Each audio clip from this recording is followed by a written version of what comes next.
This is Bangalore Headlines, your source for the latest news and alerts from across the city.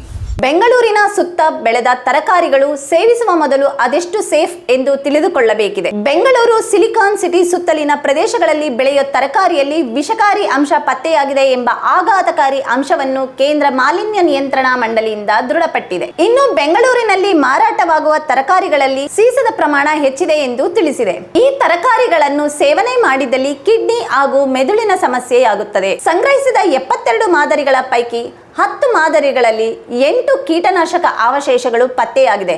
ನಗರದ ವಿವಿಧ ಮಾರುಕಟ್ಟೆಗಳಲ್ಲಿ ಕಂಡುಬರುವ ತರಕಾರಿಗಳಲ್ಲಿ ಸೀಸದ ಪ್ರಮಾಣ ಮಿತಿಗಿಂತ ಹೆಚ್ಚು ಮಟ್ಟದಲ್ಲಿದೆ ಎಂಬ ಆಘಾತಕಾರಿ ಅಂಶ ಹೊರಬಿದ್ದಿದೆ. ಕಳೆದ ವರ್ಷ ಸಂಗ್ರಹಿಸಲಾದ 72 ತರಕಾರಿ ಮಾದರಿಗಳ ಸಮಗ್ರ ವಿಶ್ಲೇಷಣೆಯ ನಂತರ ಹೆಚ್ಚಿನ ಪ್ರಮಾಣದ ಸೀಸದ 19 ಮಾದರಿಗಳು ಪತ್ತೆಯಾಗಿದೆ. ಇನ್ನು ತರಕಾರಿಗಳಲ್ಲಿ ಅಪಾಯಕಾರಿ ಅಂಶಗಳ ಬಗ್ಗೆ ಜನರು ದೂರು ನೀಡಿದ್ದರಿಂದ ಈ ವಿಚಾರ ಬಯಲಾಗಿದೆ. ಈ ಹಿನ್ನೆಲೆ ರಾಷ್ಟ್ರೀಯ ಹಸಿರು ನ್ಯಾಯಮಂಡಳಿ ಸ್ವಯಂ ಪ್ರೇರಿತ ದೂರು ದಾಖಲಿಸಿಕೊಂಡಿತು. ಭಾರತೀಯ ಆಹಾರ ಸುರಕ್ಷತೆ ಮತ್ತು ಮಾನದಂಡಗಳ ಜಂಟಿ ಸಮಿತಿ ಜಂಟಿಯಾಗಿ ವರದಿ ಸಲ್ಲಿಸಿದ್ದು, ವರದಿಯಲ್ಲಿ ಆತಂಕಕಾರಿ ಅಂಶ ಬೆಳಕಿಗೆ ಬಂದಿದ್ದು, ತರಕಾರಿಯಲ್ಲಿ ಕಲುಷಿತ ಅಂಶವಿದೆ ಎಂಬುದು ದೃಢವಾಗಿದೆ.